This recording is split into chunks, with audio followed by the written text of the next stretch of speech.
ఒక వీడియో చూపిస్తాను ఇప్పుడు చూడండి. బెడ్రూమ్లో బెడ్ పక్కన గొడ్డలతో నరకడం జరిగింది.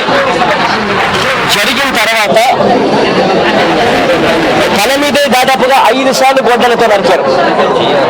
నరికిన తర్వాత తాను బాత్రూంలో రక్తం కక్కుకొని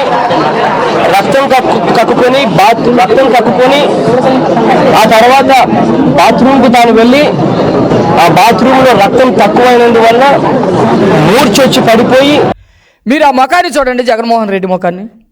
ఆ రోజు వాళ్ళ బాబాయ్ హత్యకు గురయ్యాడని, దారుణమైనటువంటి హత్యకు గురయ్యాడని చంద్రబాబు నాయుడు గారు కానీ, రాష్ట్రంలో ఉన్న రాజకీయ నాయకులకు కానీ, ప్రజలకు కానీ ఏమీ తెలీదు.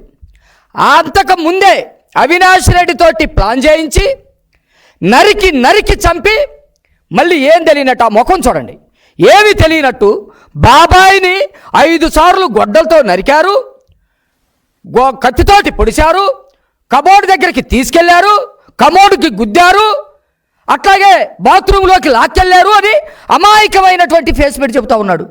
ఎప్పుడు శవాన్ని చూసొచ్చి చెప్తా ఉన్నాడు ఈయన. ఏమాత్రం అంత పెద్ద నేరం చేసినటువంటి జగన్మోహన్ రెడ్డి ముఖ కవలికల్లో ఎక్కడ ఆందోళన కానీ, అయ్యో నేనే ఈ పాపం చేశాను, చేపించాను, నేను చెబితేనే మా బాబాయిని నరికేశారు, ఆయనకు తెలుసు, మిగతా వాళ్ళకి తెలియదు. కానీ ఆ ముఖం అమాయకంగా పెట్టి చంద్రబాబు నాయుడు గారే ఈ పని చేశారు అని చంద్రబాబు నాయుడు గారి చేతిలో కత్తి పెట్టి నారాసుర రక్త చరిత్రని రాసి ఏం తెలియనట్టు బాడీ దగ్గరికి వెళ్ళి చూసి వచ్చి ప్రెస్ మీట్ పెడతా ఉన్నాడు. అంటే ఎంత దారుణమైనటువంటి స్వభావం ఉండాలి. నిజంగా ఆ స్థాయిలో వాళ్ళ బాబాయి మరణానికి గురైనప్పుడు కనీసం ఎంత నటన చేయాలనుకున్నా కానీ దొరికిపోతారు. కమల్ హాసన్ అమ్మ మొగుడులాగా ఉన్నాడు. ఆ ముఖం చూడండి, కమల్ హాసన్ అన్న ఎక్కడైనా తడబడతాడు.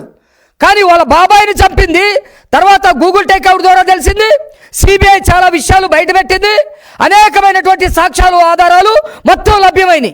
ఇప్పుడు సభ్య సమాజం మొత్తానికి తెలుసు ఇలా పాత్ర ఉందని. అప్పటికే అతనికి మాత్రమే తెలుసు ఆ పాత్రలో ఇతనే ఉన్నాడని. కానీ ఏమి తెలియనట్టు ముఖం అట్ట పెట్టుకున్నాడు.